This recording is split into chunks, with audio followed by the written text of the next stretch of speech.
Hello viewers, today we're going to be cleaning this AT&T CL2909. We've already done the repair with the battery box, so it's fully functional at this point. It just needs to be cleaned. So I'm not quite sure how these handsets come apart. As you can see, there's no screws here. So if anything, it just kind of pries apart. It feels like it's kind of loose. So I have high hopes that it's actually going to come apart, but I've been surprised before by the lack of ability of these things to come apart. So I'm going to start with the handset and see if I can get this open.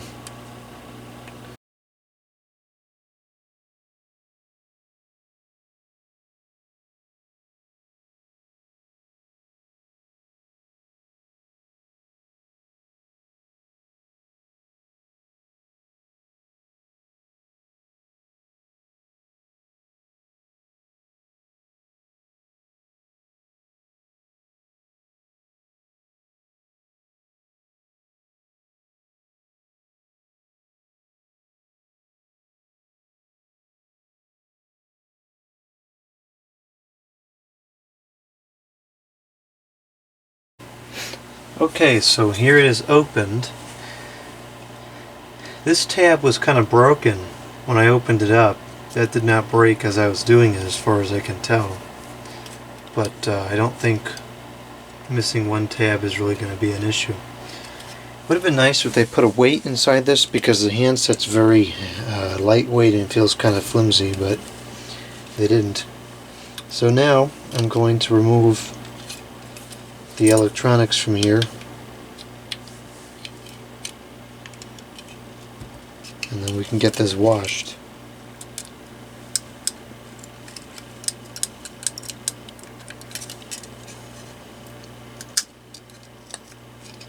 This looks like it's just glued in there. Yeah, with some kind of a sticky tape.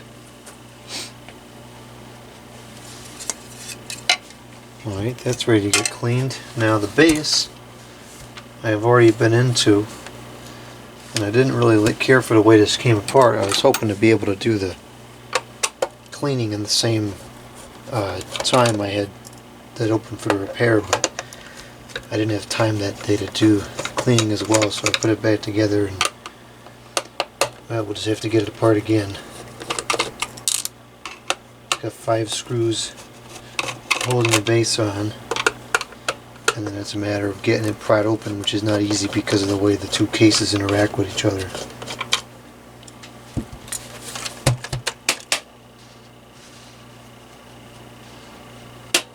Come on, screws.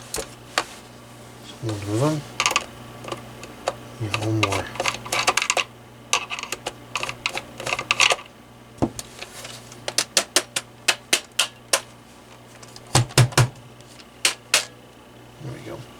So it's not easy to get apart because there's no real lip to speak of here. It kind of sits almost flush. So I think what I did before is I kind of somehow pried it up like this, maybe.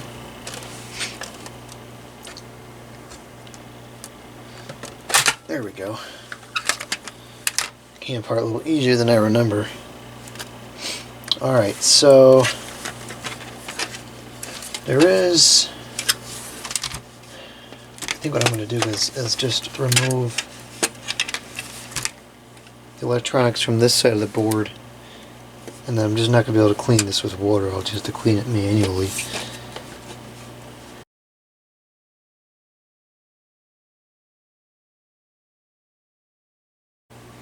Alright, so here's the internals.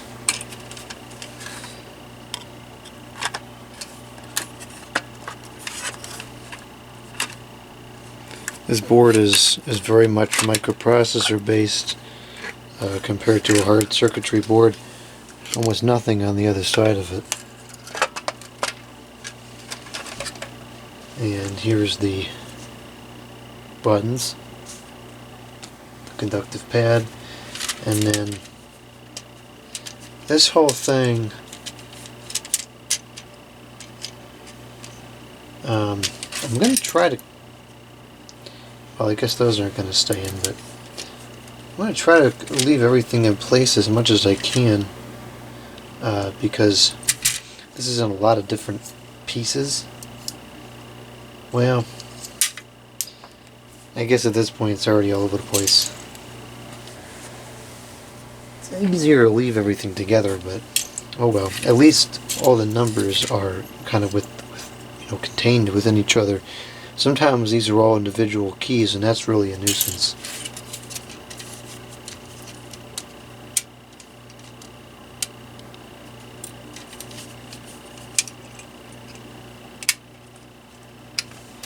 Now this actually looks like it's tacked into the board, so that's not going to come out. So of course it breaks. So that's going to have to stay like that. Hook switch. So we can go ahead and clean all this now. And I'll come back and get some more video.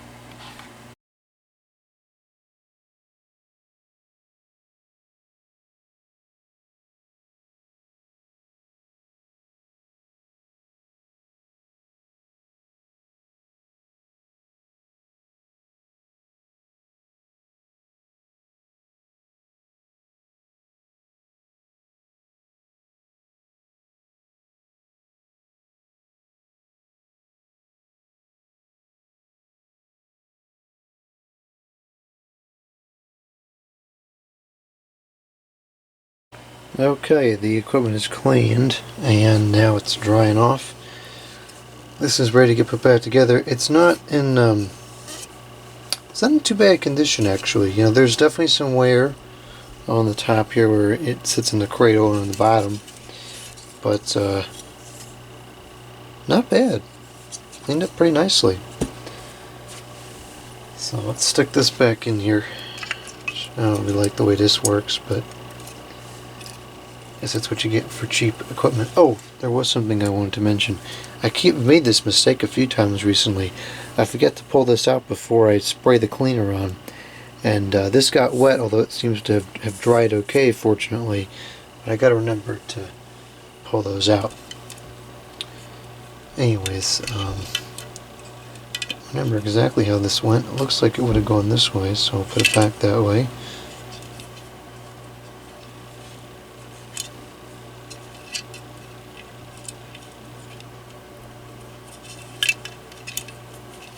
It's not a terrible handset design, but I've seen better.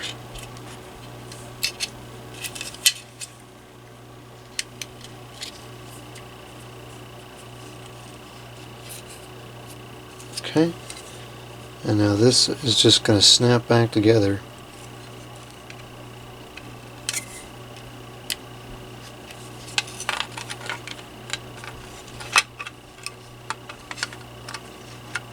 It looks like there's actually holes provisioned for screws to have gone into here, passing through there, but it never happened.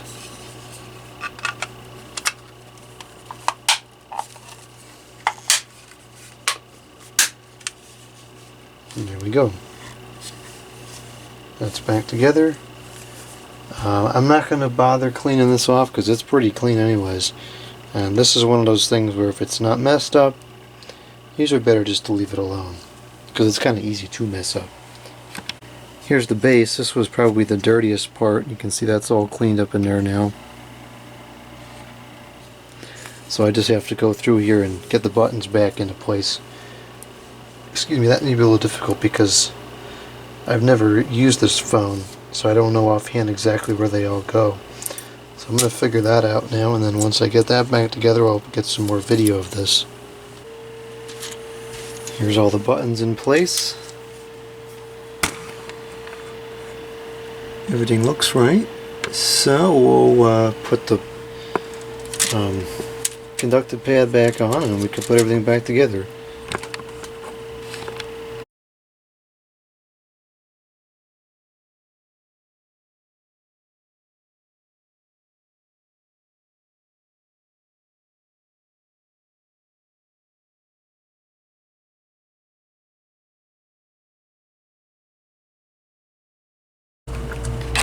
And that's ready to go. That's all back together. This cord isn't too bad. I'd probably put this on a phone that's hanging on the wall because those cords always get screwed up anyways. But just for the test, we'll keep using this cord. Eventually I'll assign it a new cord when I use it somewhere. And I'm not going to go through and test the speakerphone and everything else because I don't have any batteries down there.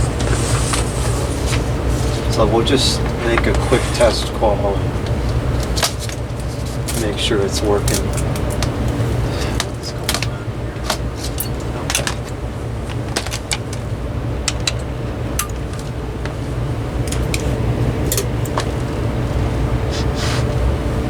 here? Okay, the screen came on. It says check battery. And it's there.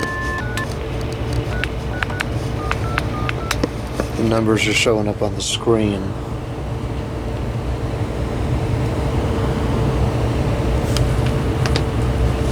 This is our People's United Bank NA, member FDIC. Today is 9th. People's United Bank time.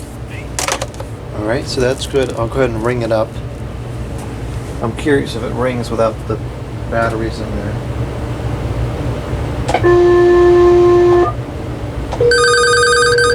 It does. Sounds the same too. Testing, testing. Alright, this cord is ridiculous. 1, 2, 3, 1, 2, 3. Okay. And then we'll dial out just to prove that that works. Well.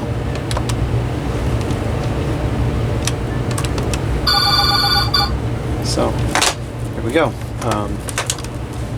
Yeah, this cord, because what's happening is when I pick this up, it kind of catches on itself. So, I don't know if this cord is really worth having anymore. But regardless, the phone works. It's clean. Actually, it cleaned up pretty good. Pretty happy with that. Thank you for watching. Goodbye.